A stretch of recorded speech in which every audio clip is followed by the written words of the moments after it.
Գյորջյան Կասկադ 60 ամիս փուլային վճարում բազմաթիվ առավելություններ։ Ծրագիրը հետևյալի մասին է, որ ջերմոցային տնտեսություն հիմնելու դեպքում մենք ինչ ենք անում։ Վարկի տոկոսը սուբսիդավորում ենք, դարձնում ենք ինչքան 0, թե մի քիչ ավել։ Մենք սուբսիդավորում ենք, պարոն վարչապետ, ստանդարտ դեպքում, ոչ մինչև 35 տարեկան երիտասարդի կամ 63։ Ստանդարտ դեպքը ո՞րն է։ Երբ որ օրինակ 40 տարեկան է մարդը, եւ այդ դեպքում մենք սուբսիդավորում ենք, եթե մինչև 3 միլիարդ դրամ է վարկը,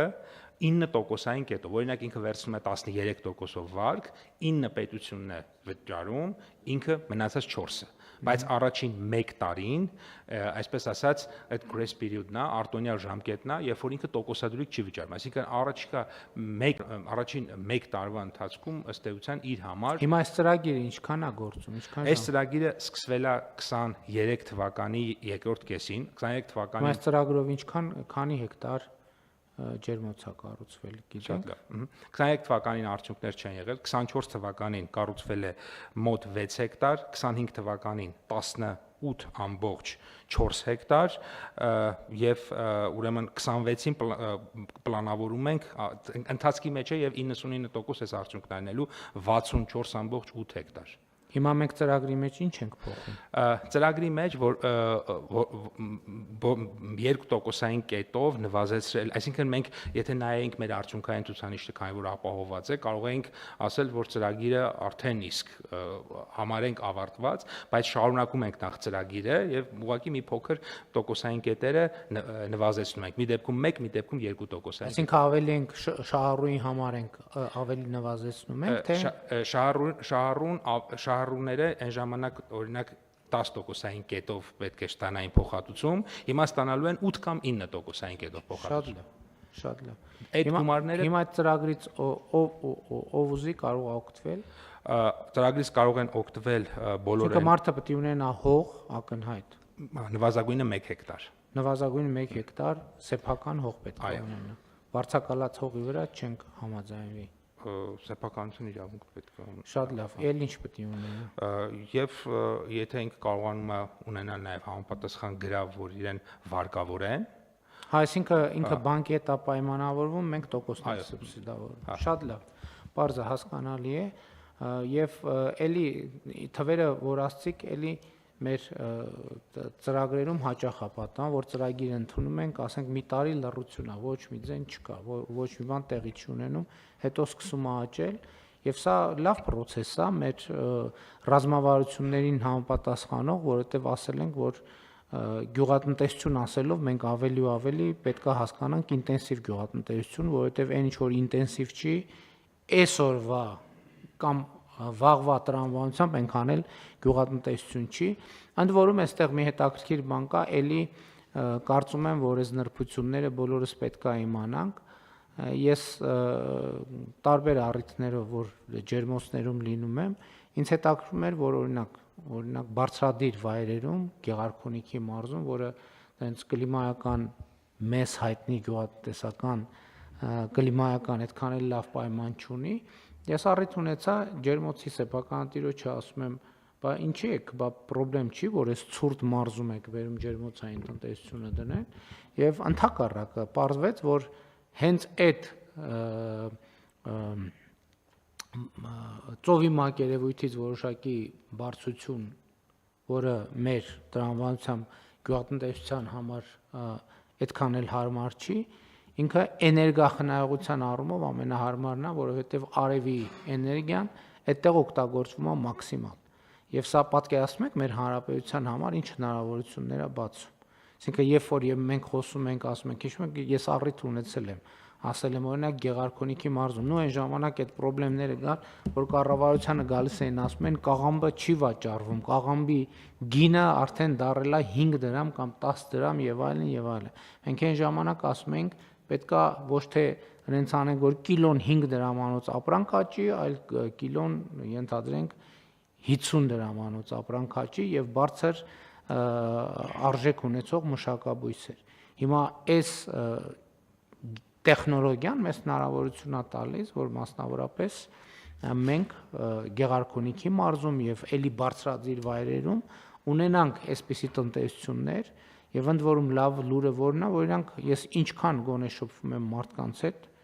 իմ շփումները դա են ցույց տալիս, չնայած վիճակագրությունն էլ է ոնց որ է ցույց տալիս, այդ ընկերությունները բավականին ֆինանսապես առողջ են եւ իրենք աշխատում են եւ այո, եւ արտահանելի ճյուղ է դա ռեալ եւ այս առումով ես կարծում եմ, որ մենք պետքա մաքսիմալ հնարավորությունները ընդլայնենք, որովհետեւ լրջագույն փոփոխություններ ա տեղի ունեն, մանավանդ ասում եմ, այդ բարձրադիր հատվածներում, որտեղ մեր պատկերացմամբ գյուղատնտեսական գործունեության համար այդքան էլ հարմար կլիմայական պայմաններ չեն, այս գործունեության տեսակի համար համենայն դեպս պրակտիկ ներդրողները իրանք են դա ինձ ասել եւ ես հենվում եմ նրանց ասացի վրա, որ դա ամենանպաստավոր բարձրությունն է, որտեղ այդ գործունեությամբ կարելի է զբաղվել։ Ինձ որ այս թեմայով պետք է մշտական հաղորդակցության մեջ լինել իրական հատվածի հետ եւ մաքսիմալ նպաստավոր պայմաններ ստեղծել, որպեսզի այդ տնտեսությունը զարգանա, որովհետեւ դա կարա պարզվի, որ Հայաստանի այդ թվում այտենց առաջատար տնտեսության ճյուղերից մեկն է, որը իմիջայլոց ինքը եւ տեխնոլոգիական է եւ ավելացված արժեքի առումով ինքը այն նախկին գյուղատնտեսությունից էականորեն տարբերվում է մասնագիտական դաշտաբացում բազմաթիվ մեր մասնագետների համար եւ այլն եւ այդպես շարունակ։ Համեց Վարչապետ, այստեղ արտահանմանն հենց աճ են արձանագրել, որ ԵԱՏՄ որոշ երկրները մտածում էին, որ սա իրական արտահանում չի, ռեէքսպորտի կասկածներ ունեին, ընդ որում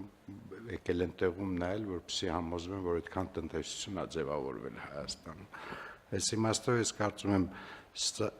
այս ծրագիրը բոլոր մեր ֆունդամենտալ նպատակները սպասարկում, արտահանում կրթություն, որովհետև այնուամենայնիվ այս տնտեսությունը կառավարել է ենթադրում է հատուկ եւ բարձր որակի կրթություն, էներգախնայողություն, նոր տեխնոլոգիաներ։ Ես կարծում եմ մենք ամեն ինչ պիտի անենք, որպեսզի խթանենք, որովհետև սրա մուլտիպլիկատիվ էֆեկտը այս ծրագրի ես գնահատում եմ շատ բարձր։ Շնորհակալություն, պարոն վարչապետ, շարունակեմ պարոն Գրիգորյանի, նախ նաև մեկ հանգամանք էլ նշեմ, նաև աշխատատեղեր ստեղծող է, միջինում 12 անձ է աշխատում 1 հեկտար ջերմատանը եւ ըստ էության ամեն հեկտար որ ստեղծում ենք այդքան աշխատատեղ, որը նույնպես կարծում եմ կարեւոր է։ Պարոն վարչապետ, մենք նաեւ ականջալուր ենք այն դիտերային հանրահարականին, որ պետք է անդադ բարձրացնենք եւ ազգային ժողովի մեր գործընկերներից Տիկին Ծովինար Վարդանյանն հիմա նախագիծ է շրջանառել եւ մենք աջակցել ենք այդ նախագծի մշակմանը, որպեսզի այդտեղ այսպիսի համակարգեր, ընդհանրապես ինտենսիվ գյուղատնտեսություն եւ ուրեմն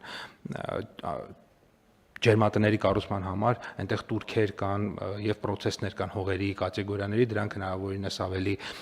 նվազ լինեն, դրանք լինեն ավելի process-ները արագացված, այսինքն այստեղ այդ մասով էլ ենք աշխատում եւ վիճակագրության մասով էլ եթե թույլ կտակ մի փոքր վիճակագրություն, օրինակ վերջին 1 տարում մոտ 30% ծաղկի արտահանումն է Հայաստանից աճել, որը հիմնականում պայմանավորված է, այսինքն մեծամասամբ պայմանավորված է հենց այս համալիրների արտադրանքի թողարկմամբ եւ մենք ակնկալում ենք ել ավելի բարձր աճ, որովհետեւ մի բան է, երբ որ 18-ն է մտնում, մեկ այլ է, երբ որ 64-ն է մտնում շուկա, եւ ես հանդիպել եմ գործարարների հետ, ըստ էության ակնկալիքը այնպեսին է, որ շուկայի խնդիր չպետք է մենք ունենանք։ Պղպեղը շատ տարածված է, պղպեղի ջերմատները եւ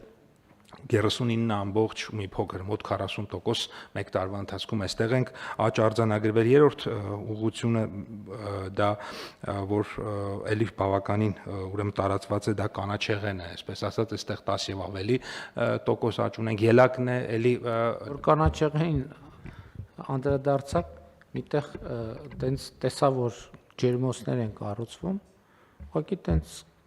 ասեք կանգնեմ խոսեմ ներդրողի հետ, վերջ խոսում ենք, ասում եմ, բայ ինչ է աճացնելու, բան սպասում եմ, որ հեսա մեկ էլ ասես դե մտածում եմ կանաչի աճացնեմ, ասի ո՞ն ջերմոցում այսքան փողը ծախսում եք, որ կանաչի աճացնեք, պարզվեց, որ կանաչի շուկան շատ բավականին հետաքրքիր եւ ընդ որում զարգացող շուկա է, Հենց որ էս էլ է շատ հետաքրքիր, այսինքն տեսեք բանի բիզնեսի ստեղծարար ստեղծարար ուժն է դա, եւ մենք պետք է այդ խթ անենք, որ մարդիկ մտածելու, ստեղծագործելու հնարավորինս լայն դաշտ ունենան եւ զգան, որ կառավարությունը աջակցում է այդ process-ը։ Շնորհակալություն, պարոն վարչապետ։ Նույն ելակն էլ էլի բարձր եւ իհարկե սա շատ կարեւոր է երկրի պարենային անվտանգության տեսանկյունից, որովհետեւ ցանկացած պարագայում կարելի ասել տարին 12 ամիս 24 ժամ մենք ունենալու ենք մթերքներ։